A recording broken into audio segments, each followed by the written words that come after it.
కనురెప్ప మూసి తెరిచేలోపే ఊళ్ళకు ఊళ్ళే మాయమైపోతాయి. క్షణాల వ్యవధిలోనే జలప్రలయం విరుచుకుపడితే ఇలాంటి సంఘటనే ఇప్పుడు నేపాల్లో జరిగింది. హిమాలయాల ఒడిలో ఉన్న నేపాల్లో క్షణాల వ్యవధిలోనే ఊళ్ళకు ఊళ్ళే బురదలో కూరుకుపోయాయి. వందలాది ప్రాణాలు గాల్లో కలిశాయి. అసలు నేపాల్ టిబెట్ సరిహద్దుల్లో క్షణాల వ్యవధిలో ఈ ఆకస్మిక వరదలు ఎందుకు వచ్చాయి? అయితే ఈ విపత్తుకు ప్రధాన కారణం నేపాల్లోని రసువా జిల్లా టిబెట్ సరిహద్దుల్లో హిమాలయ పర్వతాల వద్ద భారీ గ్లేసియర్ ఒక్కసారిగా విరిగిపడింది. దీని తీవ్రత ఎంతలా ఉందంటే భూమి కంపించి రిక్టర్ స్కేల్పై దాదాపు 5.2 తీవ్రత ప్రకంపనలు మొదలయ్యాయి. కొండ చర్యలు, మంచు ముద్దలు నది మార్గాన్ని అడ్డుకోవడంతో భారీగా నీరు నిలిచిపోయింది.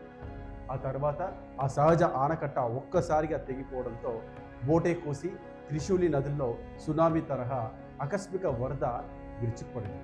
ఈ జల ప్రళయానికి రసువా గడి, తిమూరే, నువాకోట్ ప్రాంతాలు తీవ్రంగా దెబ్బతిన్నాయి. ఇప్పటి వరకు అధికారికంగా 160 మందికి పైగా మృతదేహాలు లభ్యమవగా వందలాది మంది ఆచూకీ గల్లంతాయి. దాదాపు 430 మెగావాట్ల సామర్థ్యం ఉన్న రసువా గడి, అప్పర్ త్రిశూలి వంటి భారీ హైడ్రో పవర్ ప్రాజెక్టులు పూర్తిగా ధ్వంసమయ్యాయి. రవాణా మార్గాలు, సరిహద్దు వంతెనలు కొట్టుకుపోయాయి. అత్యంత విచారకరమైన విషయం ఏమిటంటే కైలాస మానస సరోవర్ మార్గంలో ఉన్న సుమారు 130 మందికి పైగా భారతీయ యాత్రికులు ఈ వరదల్లో చిక్కుకుపోయినట్లు సమాచారం. అయితే నేపాల్లో ఉప్పొంగుతున్న త్రిశూలి నది భారత్లోకి రాగానే గండక్, దీన్ని నారాయణి నదిగా మారుతుంది. దీంతో బీహార్, ఉత్తరప్రదేశ్ సరిహద్దు జిల్లాల్లో హై అలర్ట్ ప్రకటించారు.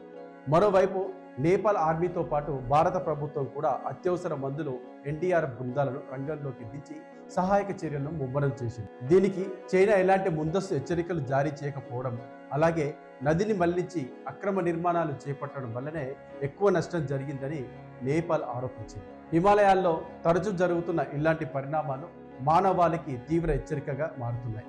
చిక్కుకున్న యాత్రికులు క్షేమంగా తిరిగి రావాలని ఆశిద్దాం.